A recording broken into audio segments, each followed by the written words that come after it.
guest from Vienna University of Technology. Bernhard Kerbl. Dr. Bernhard Kerbl is actually one of the authors of the famous Gaussian Splatting method. He did his PhD in Graz University of Technology in Austria, actually. Then he worked as postdoc in INRIA. He also worked at Unreal 5 engine at some point. I mentioned it. Okay.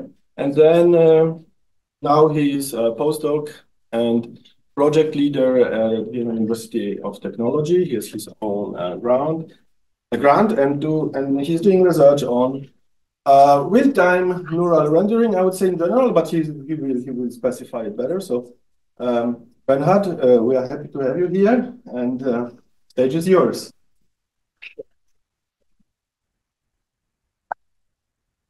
Thank you, everybody, for being here today. I will be giving a talk basically about the topics that I've looked into the last 5 years or so, and you can summarize them pretty much with of compute-based rendering, pretty much across the board for meshes, for point clouds and radiance fields.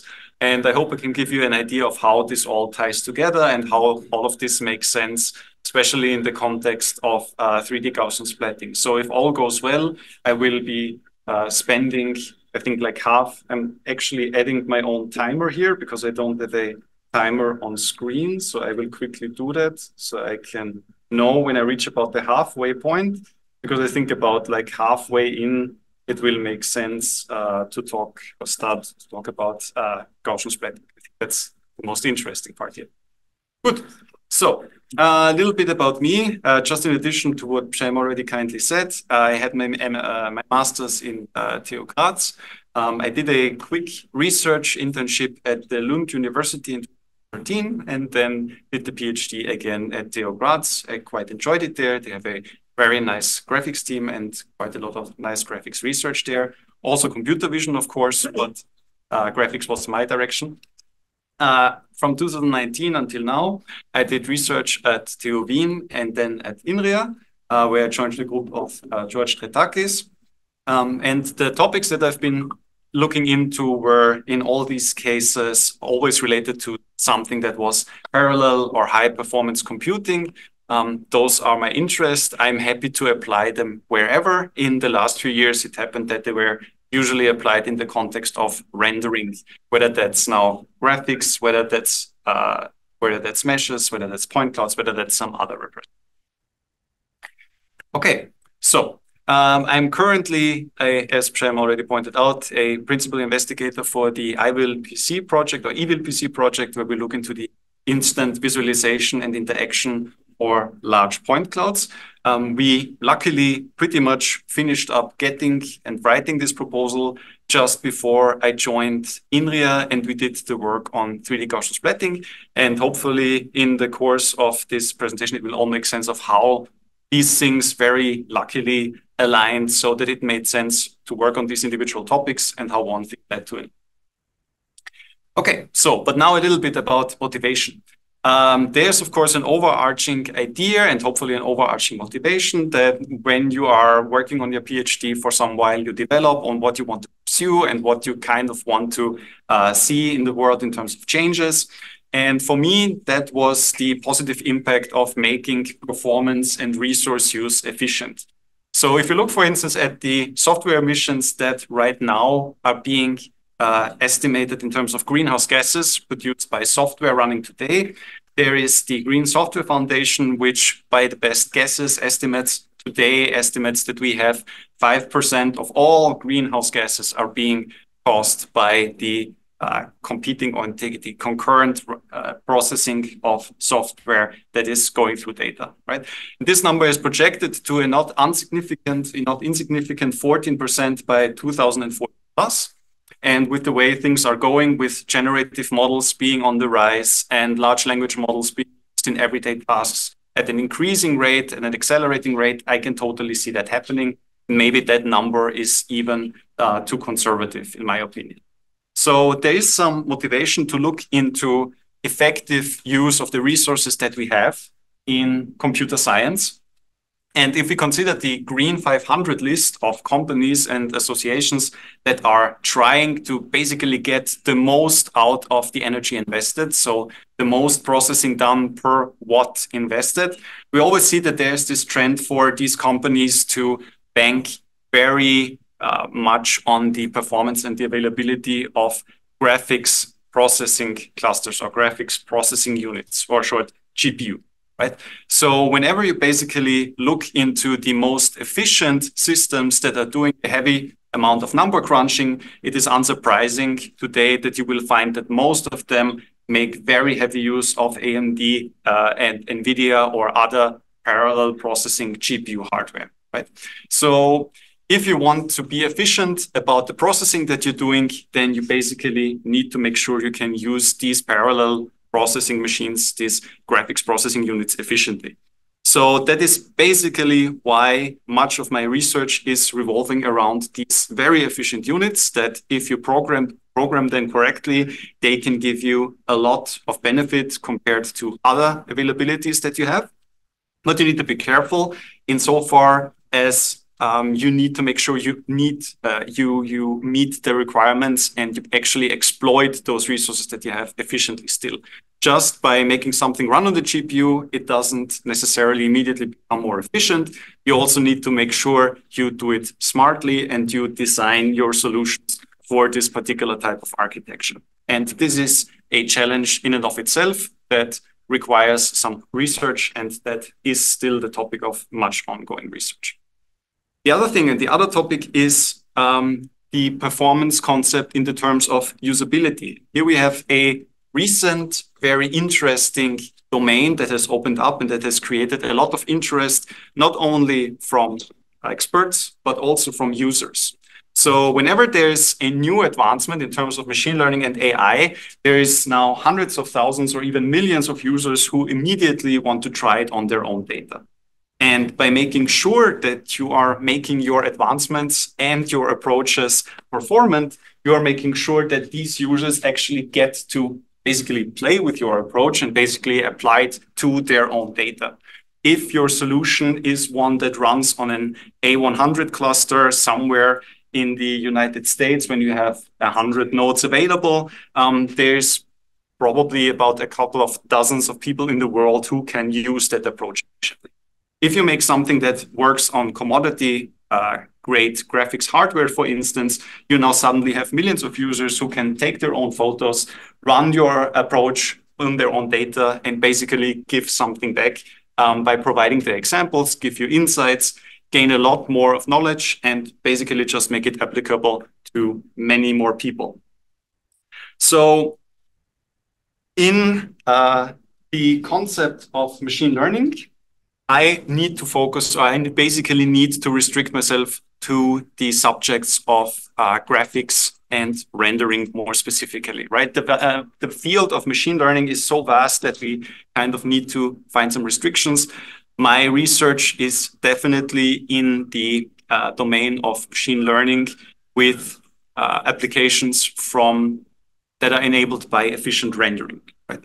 So when we have the process of rendering, there's different ways that we can do it, and there's multiple applications recently opening up. The most important of them would, for instance, be things like radiance fields or NeRFs. And when we do rendering, or whenever we have the task of creating an image, there's two ways that we can go about it. So even if we are considering using the GPU, we have two ways of producing an image. We can go the conventional way.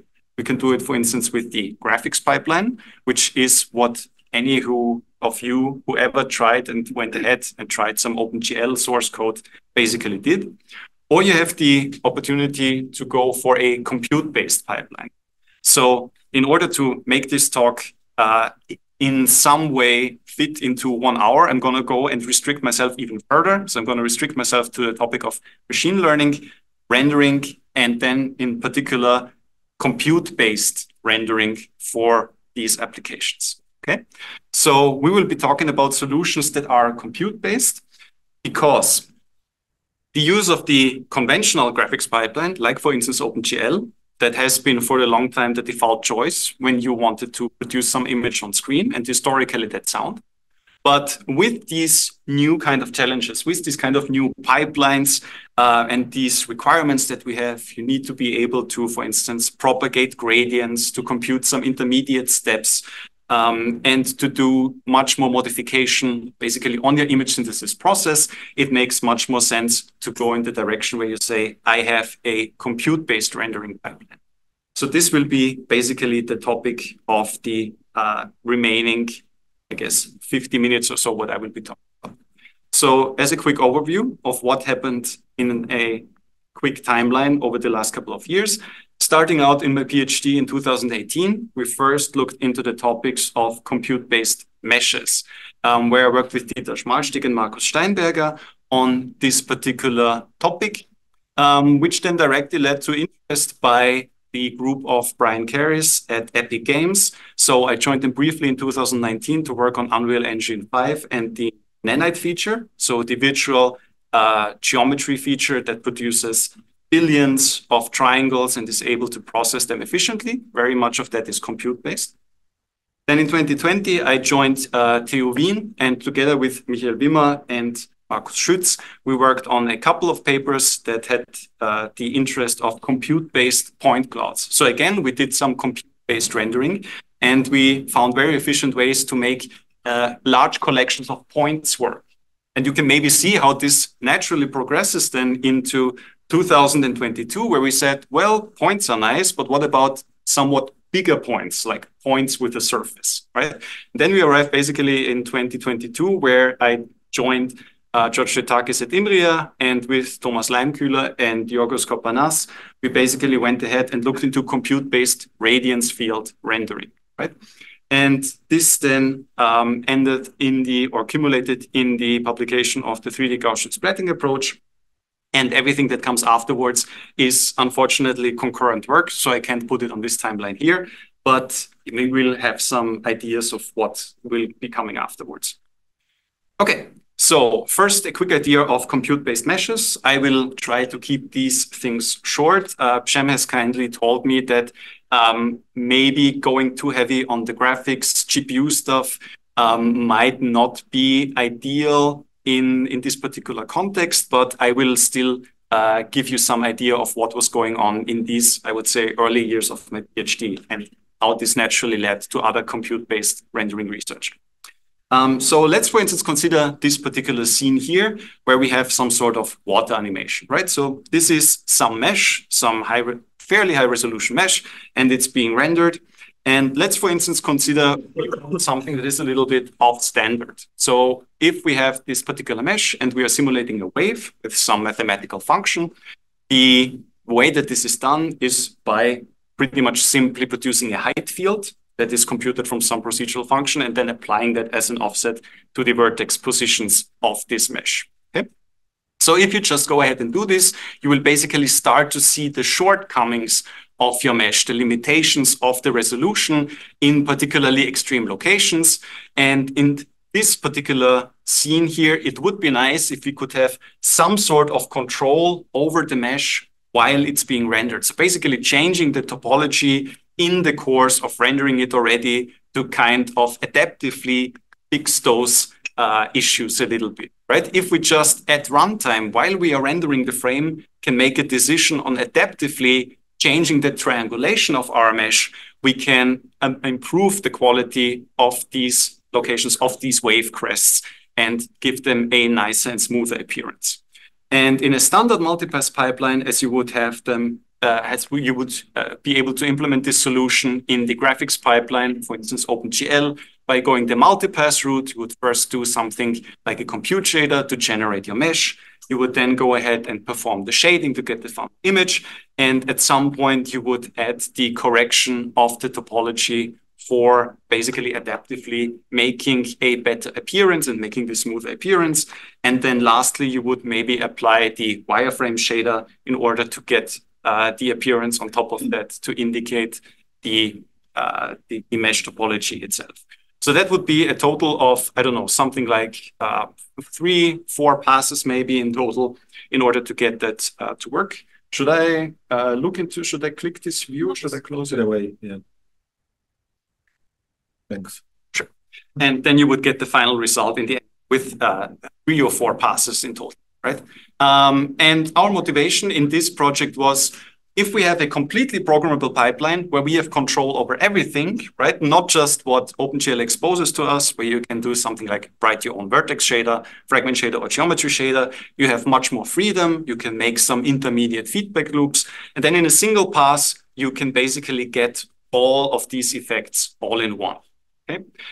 So this research was into a fully programmable pipeline for meshes. It had other interesting use cases, for instance, programmable blending, where we looked into not only what OpenGL gives you, like alpha compositing, but doing more, for instance, artistic blending styles, which some users that are heavily involved in image processing are very fond of, or compositing or designing. And again, with a fully programmable pipeline, this is something that you can now again do in real time on your meshes, right? So the result of this was a contribution that was the Cure streaming renderer, which we published in 2018 at SIGGRAPH. And basically, I'm not gonna go into the details too much because they are quite a bit involved. But what you can think of is the conventional pipeline that you have for rendering, still going through all the same stages, but basically finding compute-based solution for all the tricky things that usually the hardware does for you, right? And there's 2 particularly tricky things that the hardware does for you. One of them is sorting, when basically your triangles are turned into pixels, right? It sorts everything into the regions of the screen where things need to go. And the other thing that the hardware does for you, it takes good care that your work never can really overflow, right? So when you are submitting, for instance, a scene with millions of triangles, in theory, those could project to billions or trillions of pixels. And if you're not doing it smartly, there's a chance that if you were to at one time try to fit trillions of pixels all at once onto your GPU, it would just run out of memory. So the GPU, when you are using the conventional rendering, does a lot of smart tricks for you so that that doesn't happen.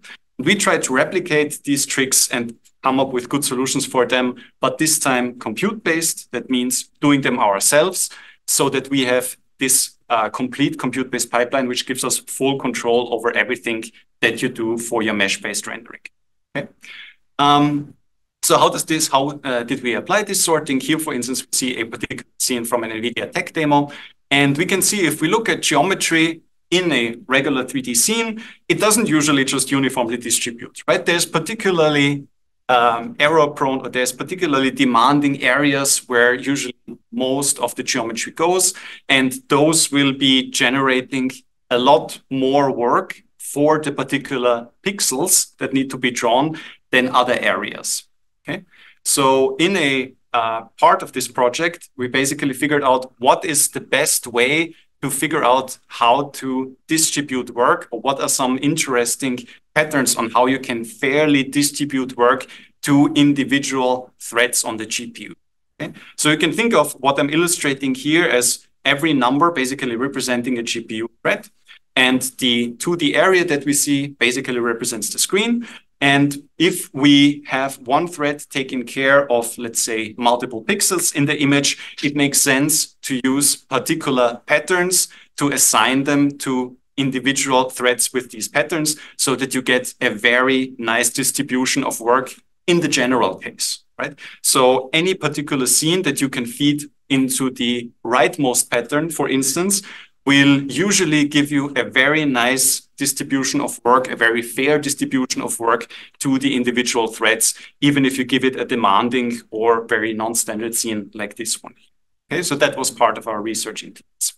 The other part of the research that we had in order to make sure we have this kind of buffering behavior so that the GPU never really gets overwhelmed with data is to come up with a parallel queuing implementation. And this is where we basically developed the broker queue. And again, the broker queue does something that is very close to the hardware. It specifically identifies the number of threads that can, at any point in time, process some work and can finish operations of enqueuing and doing together. And it has this nice little module, which is called the broker, which basically acts as a safeguard to the resources that the GPU provides for you. I will try to give a quick visualization of this. If you don't exactly follow along, that's totally fine, but just so that you, for those of you who want to know more, have an idea. So consider, for instance, the case where we have work that is being committed and then again retracted, so enqueued and dequeued into the GPU. Right? For instance, some job finishes and says, I have a number of pixels to draw, and basically puts them into this queue. And another unit says, I am free to do some work. I am ready to now process those pixels and output them, right? So we could have some enqueuing jobs and we could have some dequeuing jobs here. And when we have these computations being done, when we have basically these threads trying to perform those enqueues and dequeues, the broker would basically keep track of the available physical memory sizes that you have available and then tally them such that it only allows operations to go through, that when all is said and done, they can finish given the physical resources. So for instance, in this case, it would allow 4 enqueue operations to pass through, and 2 of them would be able to complete immediately because there's physical size for 2 entries on the GPU. And the other 2 cannot be executed right now. They would have to be delayed, but they can already be enqueued because the broker also knows that some other threads are at the same time asking for 2 dequeues. So at the point when those come around, when those 2 dequeues are being processed, basically the elements are again removed from the physical space. And now again, there's 2 slots free in which the other 2 enqueues that were basically put on hold can now go into that memory space. Okay. So what was the benefit of this queue streaming pipeline? As outlined, we now have this design that very much makes sure by basically applying these 2 concepts, you can never have a situation like on the left here, where you just consider your data as it comes in and always just keep pushing out data into the next stage, that you have some uncontrollable amount of memory being used. So very much like the GPU, when it does hardware-based rendering like OpenGL, this Cure design was able to limit the amount of memory that is being used at any point in time, and you could never have those nasty surprises like running out of memory. Okay. So conclusions there, we evaluated this concept on over 100 scenarios from AAA game scenes. Clearly, this compute-based implementation was not a competitor to OpenGL itself in terms of performance, but still it was completely modifiable, it was completely variable, and it was the first mesh-based software renderer to have an actual memory cap so that you won't run out of memory. And it had a lot of useful components that would go on to be used in later compute-based methods. For instance, the compute-based point clouds. Okay. So if we look at realistic point cloud data, we are not looking at hundreds of images. We're not looking at thousands of images. If you look at what practitioners are being, what they are using, it's usually more in the hundreds of millions or billions of points that you want. Okay. So the simplest way of rendering your points is by saying, I equate every point to 1 pixel. I map every point to a single pixel. That's a really simple way of doing the rendering, but it's also a really common way of doing the rendering, particularly when used by practitioners, because they don't need high resolution, they don't need high quality images with correct lighting or reflections. They just need to have a nice preview, but that preview should be accurate so that they can judge, for instance, the quality of their LiDAR captures, right? And what they conventionally did is, again, they would use the graphics-based pipeline for this. So they would use, for instance, OpenGL or DirectX or Vulkan or maybe something like WebGPU and use the primitives that these APIs provide. When we look into compute-based solutions for this, we basically found 2 results. One is that ordering your data can heavily affect what you gain in terms of performance. And the second was, if you switch from a graphics-based pipeline to a compute-based pipeline, in this particular case, contrary to what we saw with meshes, you can have speedups of like 10 times faster. So rendering 800 millions of points in 60 plus FPS. So this was really interesting to us because we now saw that the compute-based rendering pipeline, in addition to being completely modifiable, its applicability depends heavily on the data that you're processing. So for meshes, not so great, but for point clouds, maybe there's something there, right? And we basically evaluated this quite clearly that our compute-based approach was really quite effective at rendering point clouds with these high orders of complexity. So for instance, here in this particular scene, you can see some regions where there are 10,000 of points in one particular location. So that's really, really a heavy burden for the image synthesis process because it needs to take those 10,000 points and basically needs to evaluate them all to find out which of them is actually the closest, right? So that's really quite challenging. But the compute-based pipeline is able to do it really efficiently. Another thing, so for the first finding that we said, the first result, we can look at points in, for instance, any particular order, like for instance, the one that they come from your LiDAR file, right? You read in your LiDAR file, for instance, you just take the point in the order in which they were scanned, and it might be some arbitrary alignment or some arbitrary sorting. There's another way you can do. So for those of you who don't use graphics a lot, there's the concept of Morton order, which in terms of geometrically speaking, basically means to align your primitives in a Z-curve, right? So a space-filling Z-curve, which is one of the simpler space-filling curves that very efficiently maps your 3D or ND coordinates to one unique number, and you can then sort all your entries by that one unique number, by that one unique key, and you can make sure that everything that is close together in this sorting then in 1D, so in your sorted array, is also somewhat close in 3D, right? And if we do sorting by Morton order, we can thereby establish some sort of coherence between the points spatially. But what we did find out in the end is that the best results that we got for rendering points clouds was when we basically create batches after sorting all of our inputs into Morton order and then shuffling those batches around. This was a finding that mapped to even back to the graphics pipeline. So you could take, for instance, your vertices and apply this ordering scheme to it, and your old pipelines that were graphics-based would still see an improvement. I'm not going to go too much into the detail of why actually this gives you some benefit, because it's very much related to hardware details, but it's just an interesting tidbit that this particular ordering is actually better than either doing it randomly or sorting things perfectly, but basically something in between, right? Sort locally, but then also shuffle globally, which is an interesting concept. Yeah, so what did we see from this? Basically, on the left-hand side, you can see the impact of these different orders that we have here. And we compare here the original ordering that we get from LiDAR data with what happens after we do some Morton sorting, and also compare to what happens if we just perfectly shuffle our points. And it's interesting to see that there are some scenarios where perfectly sorting your points with Morton is a good solution. Sometimes even the original is a good solution. And then again, sometimes shuffling them is the best that you can do. But basically this compromise of doing both at the same time, so sorting locally and shuffling globally, overall was the best in all the cases that we could.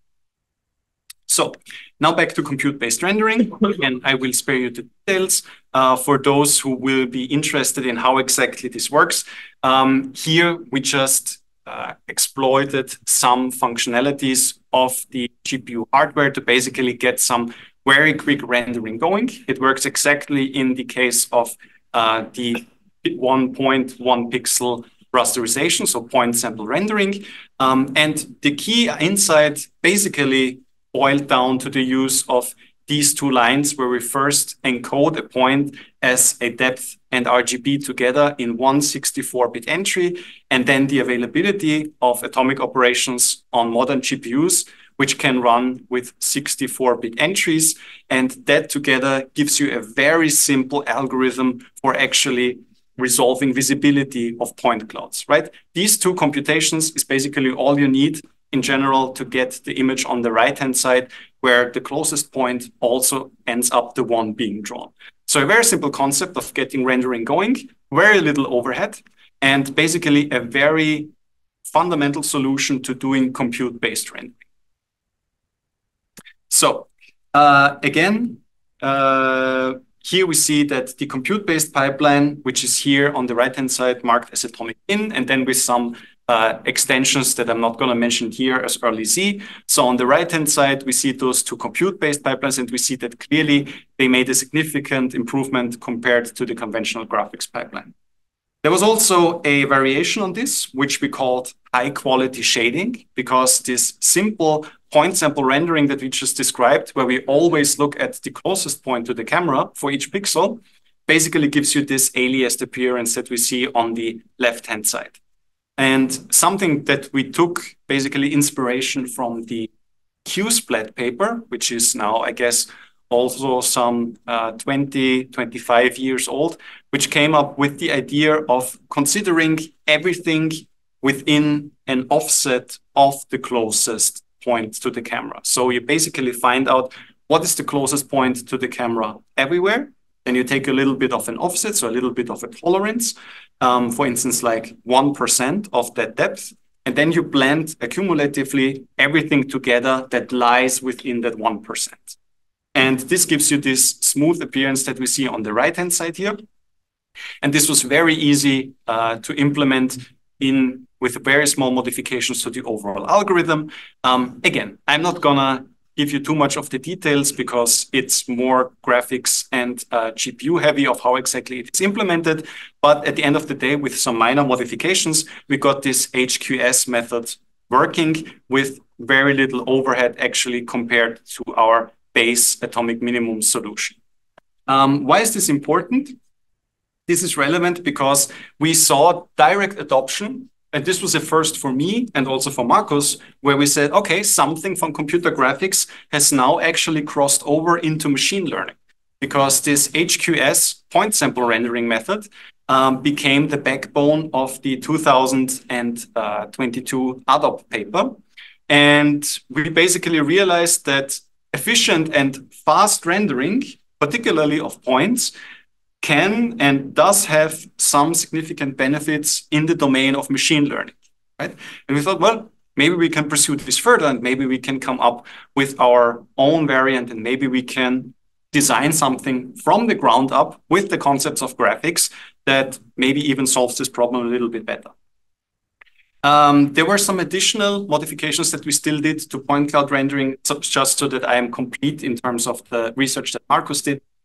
We did improvements for level of detail generation, where we were now also able to look at really, really big point clouds, where you are in the billions of points, and you can still just go ahead and drop them into your application and basically immediately get the preview, which is really nice for practitioners, because they can take their LiDAR data sets of, I don't know, entire districts or entire landscapes and just fill them in and immediately have a preview, right? So this was, I think, an HPG 2023 paper, won the best paper award at HPG, and some of the work that Markus Schütz is pretty much the most proud of. So he really likes to make things that work well for people who use it in practice. Okay, and yeah, judging from we saw other people do, I mean, this is what I would like to say. In theory, it didn't happen that way, but I mean, it makes for a nice story. You could say that we then went on to basically do this ourselves. In reality, it was more coincidental. I just right now, after the fact, am seeing are kind of working together, which they sort of did, right? So it helped a lot that previous to joining George Drettakis at GraphDeco INRIA, which is a phenomenal, by the way, extremely qualified, extremely welcoming, very hardworking. Just before I joined them, I finished writing a proposal on EvilPC, as I mentioned. And in EvilPC, I basically was looking at ways to render point clouds fast, but also with good quality. And there's all this research that was there before already from the 2000s by Zwicker and colleagues, who did all this research into splatting and EWA splatting, and we were kind of looking into it and rehashing it and trying to give it a new spin for high performance applications. And we basically wrote the project proposal with all these new ways of improving point cloud rendering for practitioners in mind. We did not at all write it for applications in machine learning, but when I then joined the group in the Côte d'Azur, so in Nice, all this knowledge came in very, very handy. Okay? So for those of you who haven't seen it, 3D Gaussian Splatting, what does it try to solve? It basically tries to solve novel view synthesis, and it tries to give you high quality imagery that is easy and fast to obtain. It targets very much real-time rendering frame rates, which we see here in this particular video on the bottom left. So whenever you see a video like this, you may look for this metrics window that gives you the current frame rate. So we are seeing these MIPNERF 360 test scenes running in real time at like 100 frames per second at very nice quality. And you also see the seal of authenticity here on the right-hand side, because I didn't crop out the NVIDIA recording bar, so you can still pretty much verify that this is actually a desktop screen capture, and I forgot to crop out that little bar that appears, and it also appears in German. Yeah, but luckily that didn't do us any bad. And yeah, so there are different radiance field representations already out there. There are, for instance, the completely neural representations, which made a big wave. For instance, the neural radiance fields or NeRFs, where everything is computed by a pass that goes through a connected neural network. And usually those approaches are the ones that give you the highest quality, because the extensions are being pretty much made based on this oldest form of the recent radiance fields. And it's also very easy to experiment and make new extensions to it. But usually this comes at the cost of additional processing, right? So attaching more resources or maybe another module to an already existing deep neural network is really easy to do and implement in theory, but then takes a long time to complete something. So running an experiment with these architectures is easy. You just wait a long time to get something. Then, of course, are the many approaches that are voxel-based. So, for instance, we have planoctries, we have planoxels, and also to some degree, you can combine these voxel-based approaches with a, let's say, lightweight MLP, and you get better speed and lower quality. For instance, in the case of Instant NGP, which has a significant improvement by basically doing everything that is geometric or somehow spatially oriented inside the voxel, and then leaving only things that are less easy to discretize, like for instance colors, to something that is neural or having a very light neural network. Yep. And then you have a few point-based approaches, which up until recently have pretty much flown under the radar, where you have very explicit representation. So all the things in your, all the primitives in your model have a very clear position, have a very clear orientation, very clear configuration. Everything about them is known. You don't have to evaluate some network to know more about what happens at position X, Y, Z, because everything is explicit. And usually also give you high quality, check the literature, but have very slow processing. And there we have, for instance, the work that I'm gonna look at after we have a review quickly of EWA splatting. So let's look at basically the essential building block or the cornerstone of the approach that is EWA splatting. Okay? So how does this work? Again, this goes back to research done by Zwicker and colleagues in 2001. And we see here, if you have some representation of your geometry of a mesh. By the way, this was originally, all of this was originally developed with the idea of rendering meshes in mind. Okay? So just to give you a little bit of context, the preset or the pretext here was usually you have some sort of mesh, and meshes might be good for rendering, might not be ideal. How can we make that into something that is point sampled? Okay, and basically, most of the research in this area by Zwicker is along these lines. You have something that has a defined surface, and you sample the surface, you put individual points on that surface, and you also give those points some orientation.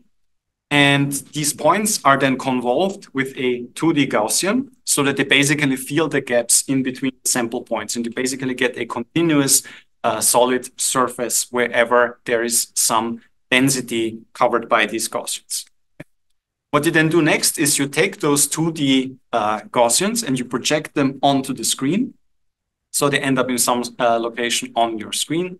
And afterwards, you basically approximate the projected Gaussian from the 2D as it would appear on the surface on the screen. I say approximate here, and this is important because the computation is close to being correct, but it's not exactly being correct. So already in the original EWA splatting, there were some approximations integrated by Zwicker and colleagues because it just worked well enough with approximations of the projection. So that is what they did. And they were looking for a pipeline or for a rendering solution that could potentially outperform what happens if you render things classically with meshes.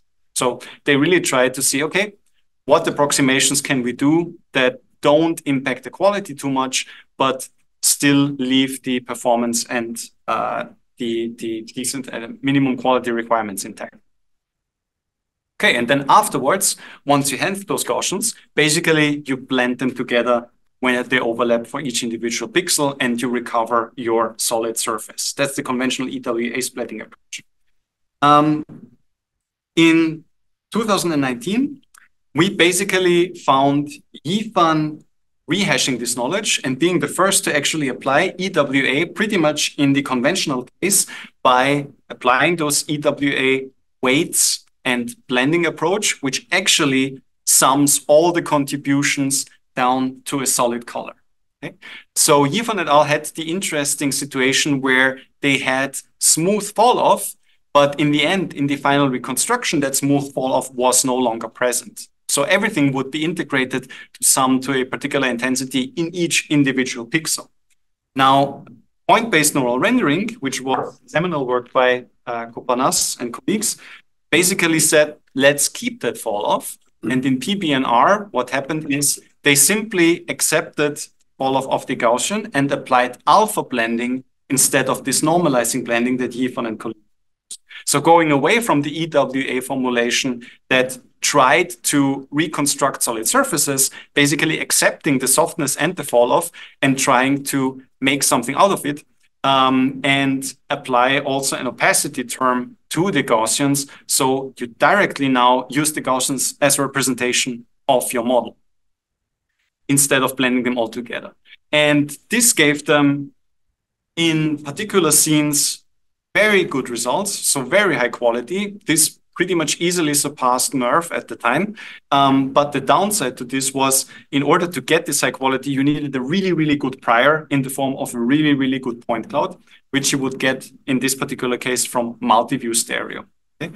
And multi-view stereo, to extract a mesh from photographs, would take you something like a couple of hours. And then on top of that, you would have like close to a day of training, because the implementation of PBNR was, again, not ideal for the resources that they had available.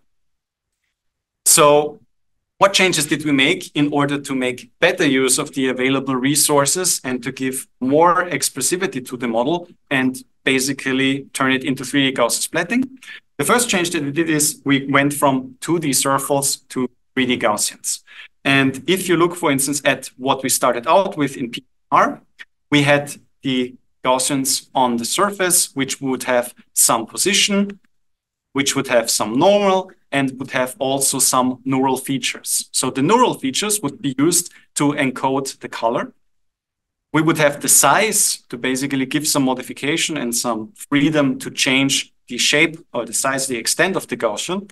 And we would have the opacity, which would dictate how see-through a particular Gaussian could be. Right? So in contrast to EWA, the opacity actually carries through all the way into the end of the rendering process. So something that is see-through can actually really be see-through in your final image.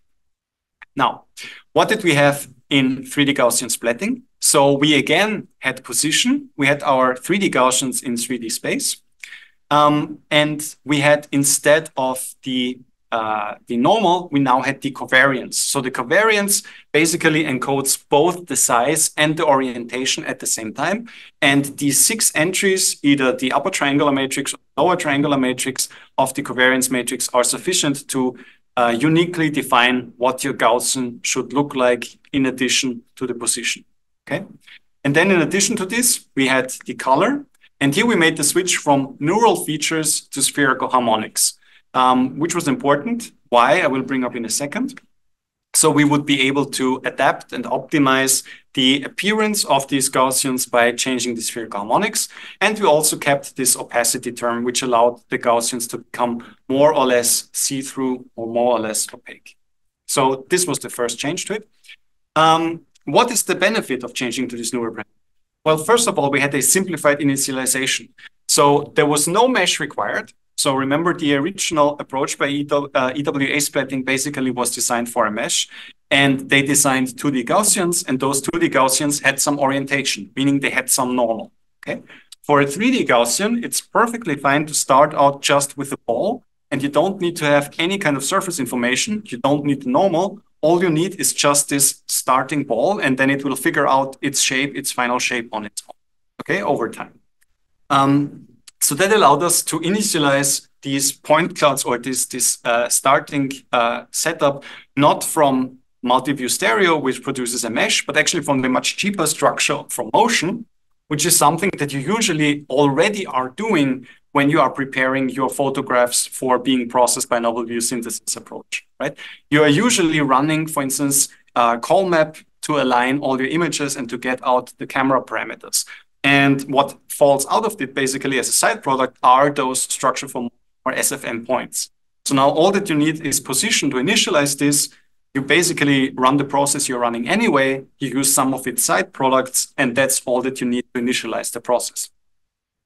Now also with the 3D Gaussians comes some additional geometric flexibility, because you now have the ability to model high quality intricate details, like for instance, something like textile patterns of vegetation, which we saw that 3D Gaussians were explicitly or particularly good at compared to other methods. And the last thing was the efficiency, because even though we changed from 2D to 3D, we didn't really see much of an additional cost actually in the rendering, because luckily EWA, the original formulation by Zwicker and colleagues, also has a solution for 3D, because a few years later, they tried to do it also for volume rendering. It didn't go very far, but the same formulas could be applied in order to do the 3D Gaussian splatting and convert them to 2D Gaussians on screen, right? So not much additional overhead. And also, this is something that I mentioned just before, we now had a fully explicit representation. So by getting rid of the neural network, basically there were no neural components left in there. Everything is pretty much cut and dry and pretty easy to evaluate, which usually, and in this case also, results in a clear performance boost, which we got. Okay. So let's walk, for instance, through the pipeline. This would, for instance, be what you start out with after your calibration, when you have your SFM points. And here we basically see the 3D Gaussians as they are looking after the optimization. So this is them without being alpha blended together, but basically visualizing their shape by drawing them as ellipses, as see-through ellipses inside the scene. And here we have basically what we get when we then apply alpha blending to this at the very end.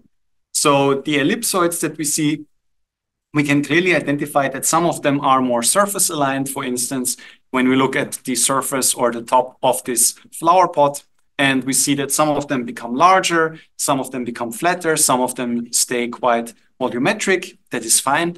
And they are basically free to adapt to any shape that they want to, and they actually also do in practice, to give us the final rendering results when being alpha blended. Okay, now, one tidbit that's interesting for the optimization is you need to make sure when you model your 3D Gaussians that you end up with covariance matrices that are positive semi-definite.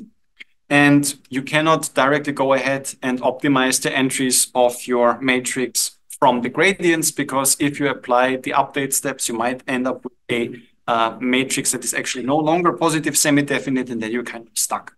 So what we did is we split the representation of the covariance matrix into two individual, very easily interpretable geometric parts, which is the rotation and the scaling.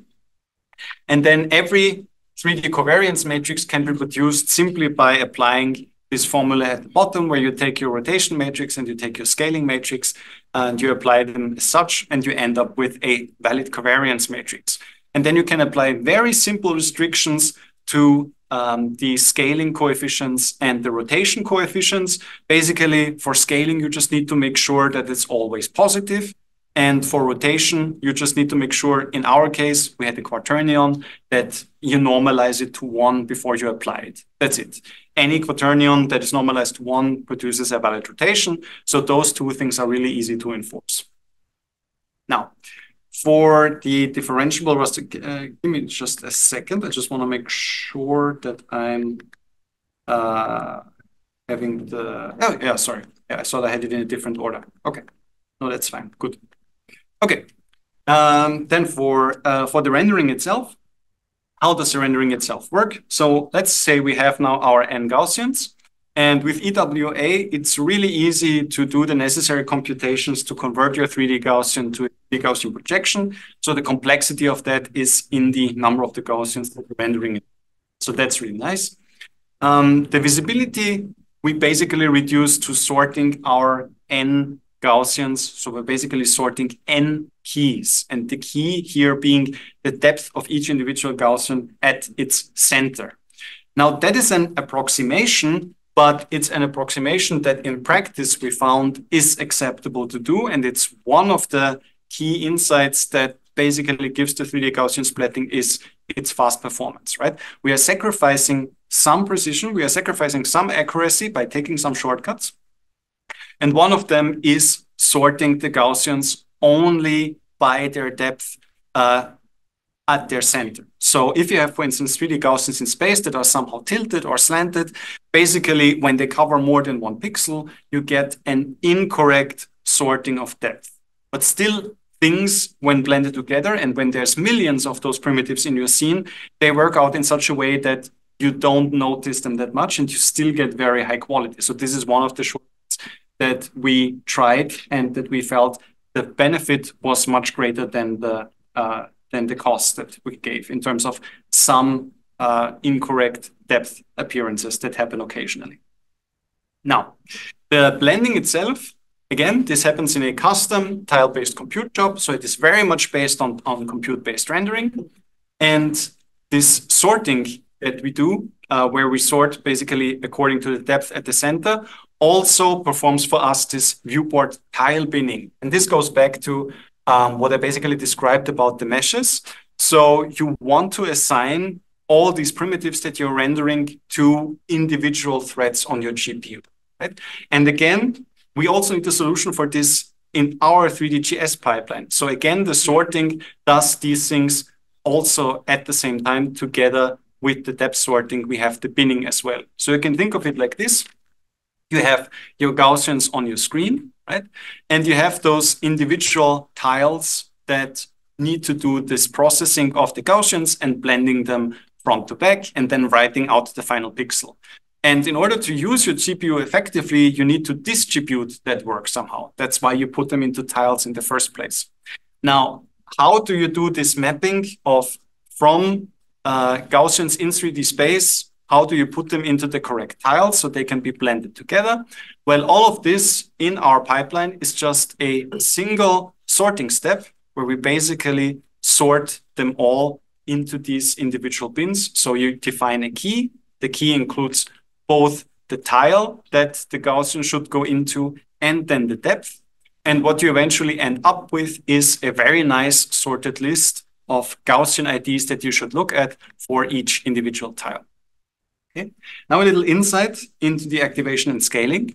I said there are some restrictions. For instance, the opacity should always be between 0 and 1. So we use a sigmoid activation on the opacity.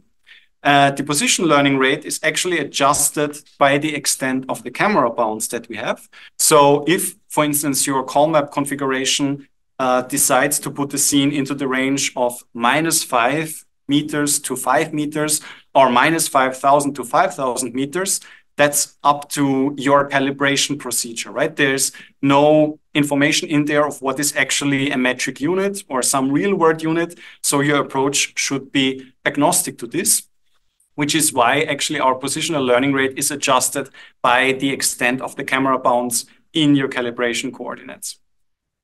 Another thing that we do is we do an exponential activation on the scale. So the scale, when you first run the 3D Gaussian splatting, is initialized to the distance, the average distance to the 3 nearest neighbors. So that is how you define the initial scale of all those 3D Gaussians.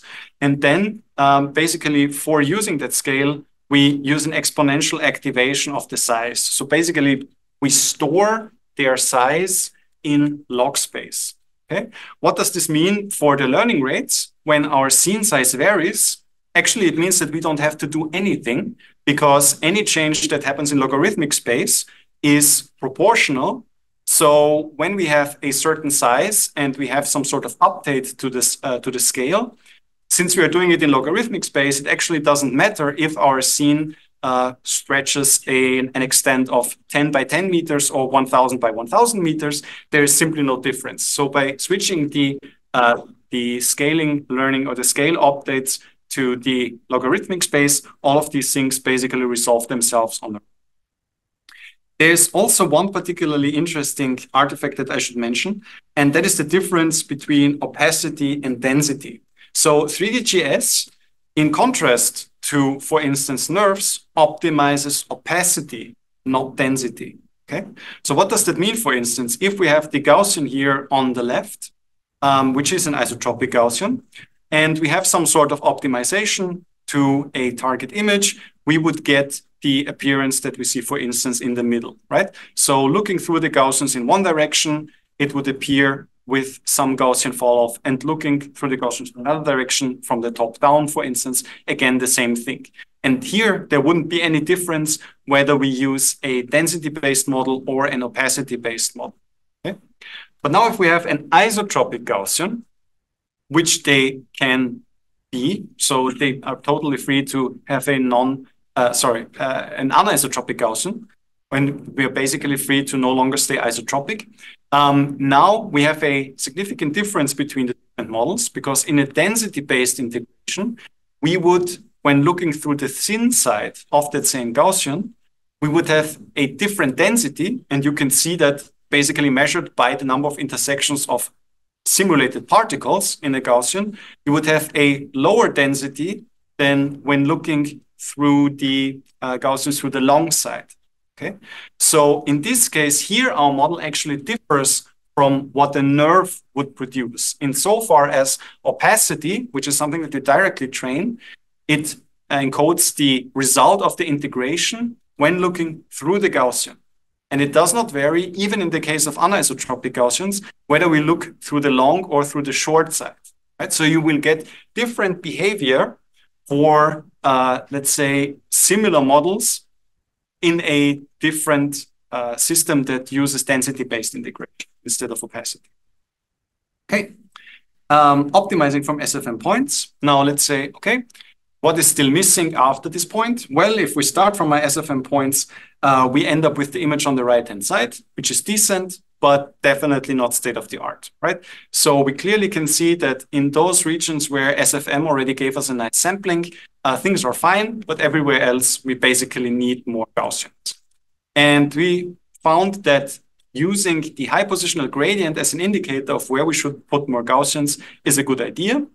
So the rationale behind this is you can think of the XYZ gradient as a 3D discontinuity detector, right? So a discontinuity detector basically between either the current image that you have and the target that you are trying to model, or just between the image itself, right? So for instance, in this case here, we would have Gaussians on the border of the reconstructed object here in green. And those would be very much encouraged to move into direction or stretch into the direction of the blue background object in order to fill in the remaining space with more information. So you would get high positional again at this discontinuity here. But also in the case of just the image on its own, if you have a reconstruction and there are Gaussians at the border of some sort of object and they overlap with space where they are not supposed to be, there's a high incentive not to go there. So again, a high gradient or basically a high loss that you would incur if you were to move those Gaussians away from the border into the space where they're not supposed to be. Right? So the high positional gradient basically works, as I said, as some sort of 3D discontinuity detector. Now, the weakness to this is that our densification, unfortunately, occurs primarily in areas that already have dense points from SFM, and the large Gaussians are less affected by these situations that we are illustrating here. So in general, we find that our approach does not yield the perfect reconstruction, and there's definitely room for improvement, but our full method performs pretty well and does well in its adaptive densification, especially, for instance, if we look here as an example into almost photorealistic reconstructions. Okay. So here we see the whole process in action, going from random points to the finished reconstructed product on a nice NeRF synthetic scene.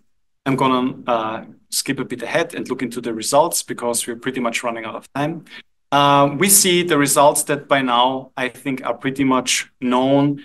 We have very nice rendering performance. We have really good training performance when we compare it to what was the state of the art when this was published, right? Of course, the world hasn't stood still, so new things have come out, but by then it was a really, really nice piece of work and a really, really nice contribution with really low training times and really high rendering frame rates. So that was the key insights here. We saw good quality at the time compared to instance from MPII 360. Again, as I said, specifically for things like thin structures, like these spokes here, or the blades of grass, which are thanks to the nice malleability and the modifiability of the 3D Gaussians. We also saw very good performance here. We flipped, for instance, between instant and GP to get to really high levels of quality and not plateau. Even though we had good performance and we had good rendering performance, it would not, like instant NGP, go to a certain quality level and then just stop, but it had the ability to go on and go to really high quality levels. Okay. And yeah, main takeaways. What would be the limitations of our approach? Definitely our densification is imperfect. It would be much more principled. We have some popping artifacts which can appear, which are due to the incorrect depth rendering that I mentioned, which is an approximation. We have the issue of scalability because these scenes that we showed just now are usually in the range of hundreds of megabytes, which is not that great. But on the strength side, we have the ability to work with a new, completely explicit representation, opening out a lot of research. We have the rendering and the training speed, which makes developing based on this approach very, very easy and very, very approachable, and also makes it very easy to extend and manipulate. Okay, I basically have here now some content that is some review of what happened in the last year, some additional challenges and some additional takeaways and insights. But I think I will actually end this talk here. And if there's some additional interest, I can go over these slides afterwards, maybe in the course of questions, or maybe there are no questions. I will go through them basically as a backup. So yeah, I think I will end it here. And so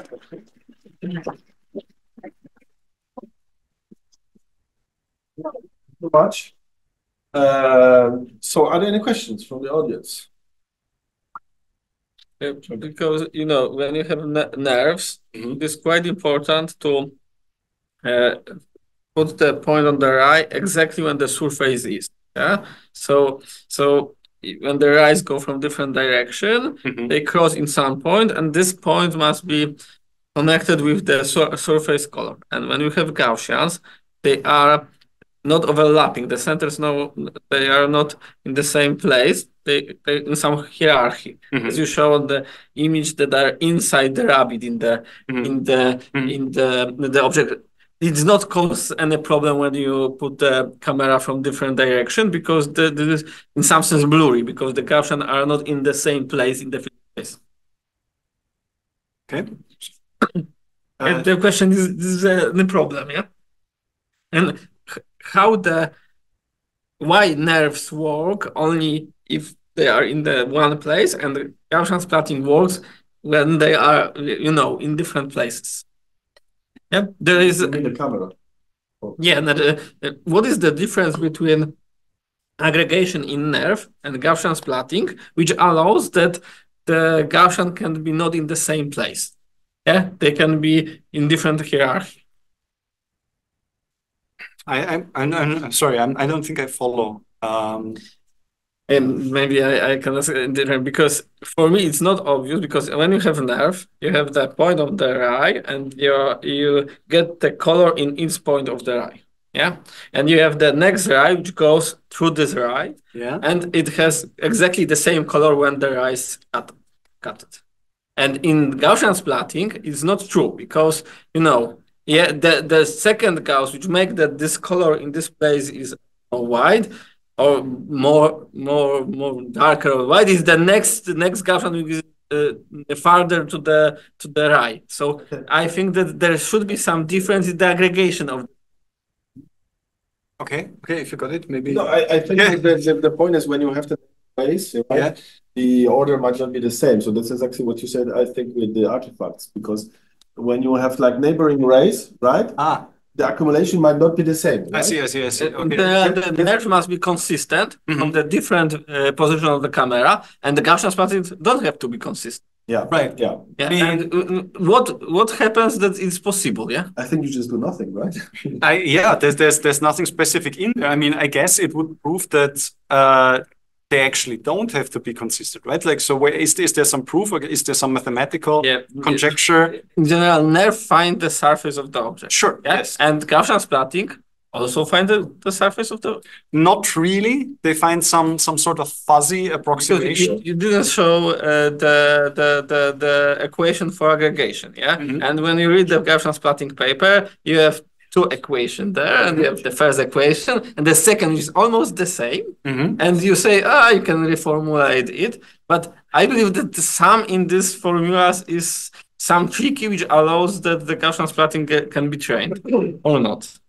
Nothing, not consensually. Because you can do something like that Gaussian splatting, and take the neural NeRF cost function to rendering. What's the eye? There is the point, and if the point cut the ellipses, you take the element, and in general it doesn't work. It must be the projection. And my question is why?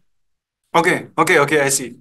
I haven't gone into that direction. I mean, we tried at some point, or we have some plans to actually replace it with a proper, for instance, path sampling or volume rendering pipeline to see what happens in this case. And maybe then, if we do this, we might run into the same problems that you are seeing. But so far, we did not put any special consideration into this. I mean, it is true that the surfaces, if somebody goes ahead and tries to extract surfaces from 3D Gaussian splatting, they usually don't end up with something that's great, right? It's not smooth, right? Yes, exactly. Yeah. So maybe that is one explanation of this, that we're having, I don't know, double or duplicated surfaces, and they are trying to complement each other for the different views. But I haven't done any particular research into that yet. Yeah. But because I mean, my top of the head hypothesis is, for whatever reason, this local error, the errors which are there, the no smoothness balances it out, because this noise which is there. I mean, the quality is there, right? You can see that, but it's still not perfect, right? You have some yes, it's just small, and I don't know how locally how noisy it's. Well, that's an interesting. Because in general, NeRF encode the color of the point. Gaussian components not encode the color in 3D space, because the color encode by the all Gaussian which are in the front of the image, yeah, because you aggregate it. You know, so we can discuss it afterwards. We have plenty of time. Okay, we can go into those details. I just wanted to ask the audience, are there any other questions? Somebody, some high level, just a quick one. So in the comparisons that you have done, is your infrastructure constant? What do you mean with infrastructure? The hardware. Oh, yeah. Okay. Yeah. What is it, more or less? So that was an A6000 GPU. Okay. So it's pretty much the same as in terms of performance, pretty much the same as a 3090. The good thing of an A6000 is that it has close to 50 gigabytes of memory, and 3D Gaussian splatting is very memory hungry. Yep. Thank you for the great talk. I have one question regarding conditioning. Do you have any insights on that? For example, given we have photo collections where the appearance is not very consistent, if there are different light sources, I don't know, and how can we condition those Gaussians? Which parameters can we use? So a lot of things, or a lot of things have been done to try to replicate what has been done for the nerves, also on the Gaussians. For instance, do some sort of appearance encoding, to do exposure optimization and these kinds of things. They work. They don't yet quite work as well as they do for nerves. So we saw this with most of the approaches where people try to replicate things like, as you mentioned, to Gaussians from the research from the nerves. The things that you can take off the shelf, the approaches you can take off the shelf, they have some measurable effects. Most of them immediately have some measurable effects, but the improvements are clearly lower than what you would get when applying it directly to a nerve. So I'm pretty sure you need some new tailored solutions if you want to apply it, but it's definitely possible to apply them. So one reason for that could be, for instance, an important part in this would be, or something we tried, was depth regularization. So there's already, I think, a couple of papers out to do depth regularization, trying to force the Gaussians to match some sort of predicted depth. Either it's measured or it's predicted for some other neural network solution. And there we have the challenge that, as I said, our depth maps, our depth values per Gaussian are inaccurate. So it's things like these which are a little bit on the implementation specific side, and for which we are increasingly seeing smarter solutions that probably reduce the effectiveness of these conditioning methods right now. But as the approach is being improved and things are being made better, for instance, like correct depth for every individual pixel, those I would expect those to work better. And do you have any particular works or publications in your mind right now? Yes, but unfortunately I can't talk about them right now. Okay. You have them on your slides. No, you don't. No. Right? All right. So yeah, it's just working in progress. Yeah, Georgios, please. Question. Yes, a question. So once this field of Gaussian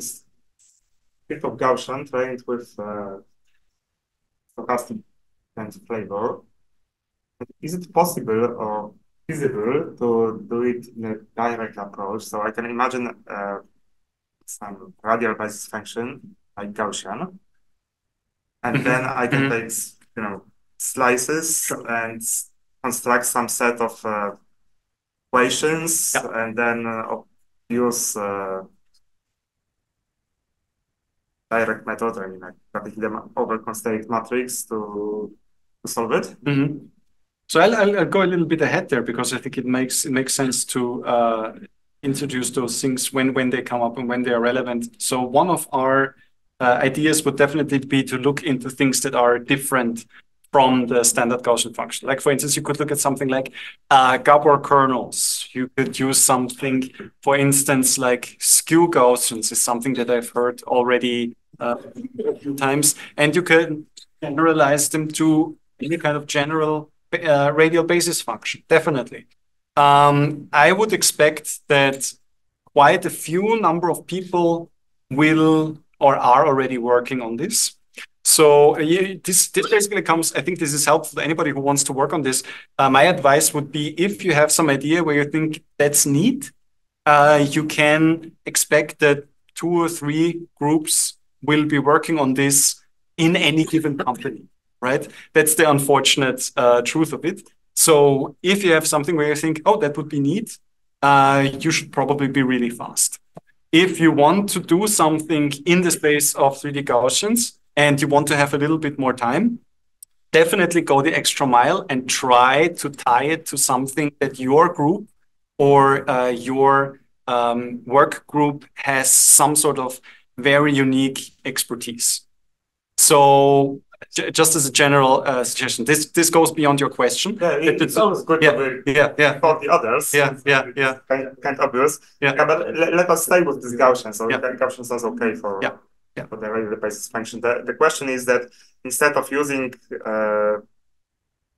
stochastic gradient descent, would it be possible or feasible to solve the same problem by means like least squares method and solving directly? That's what it means.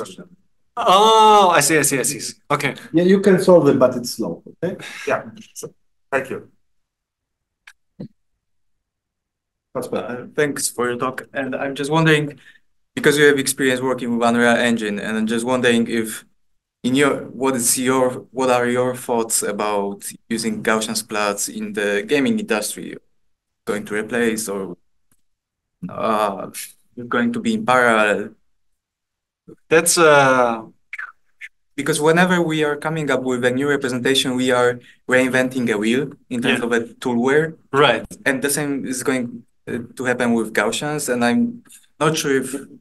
So I mean, I guess this is a question of the audiences, right? So who is interested in this really photorealistic recreation? It's usually people who have some sort of content creating or artistic interest, right? The designers of something who really want to specifically replicate, maybe also the people who want to cut out the designers, right? Who say, okay, I can capture this myself, I can construct it, and then I don't need a designer. So I personally think it's very quickly evolving with the situation that we had a very limiting factor that made it intractable due to the size. Size has been pretty much been solved, right? We have like, let me, I think, point that out if I can have it. We have like five solutions already that do compression of the 3D Gaussians, bringing it down by like a factor of 20 or 30 times. So that has been resolved. The other thing would be rendering. I mean, we are at individual scenes, we are like a couple of 100 frames per second. That's good, but it's still pretty much behind a traditional mesh, right? And we also have these solutions that would still need to be figured out, like occlusion culling, for instance. There's no solution there for 3D Gaussian splatting, and occlusion culling is a very, very big deal when you go into games. So basically, if you have a primitive that doesn't support occlusion culling, it doesn't work. You mean with mesh forward rendering with rasterization, right? Yeah. So maybe if occlusion culling is figured out, maybe it might become interesting. Before that, it's gonna be like, I don't know, a toy or something to play around with, at least in the context of games. Yeah. For creating, so the Unreal Engine today is used for much more than this. If you, for instance, use it to make a preview of, for instance, your home, then that makes a lot of sense, right? In the conventional use case of real-time entertainment of games, I don't see it yet. In the context of quickly whipping up something that reproduces the real world, I can see it pretty clearly, yes. There was actually Super Bowl ad that was Gaussian splats. Oh, really? Really? Yeah. I wasn't aware. Okay.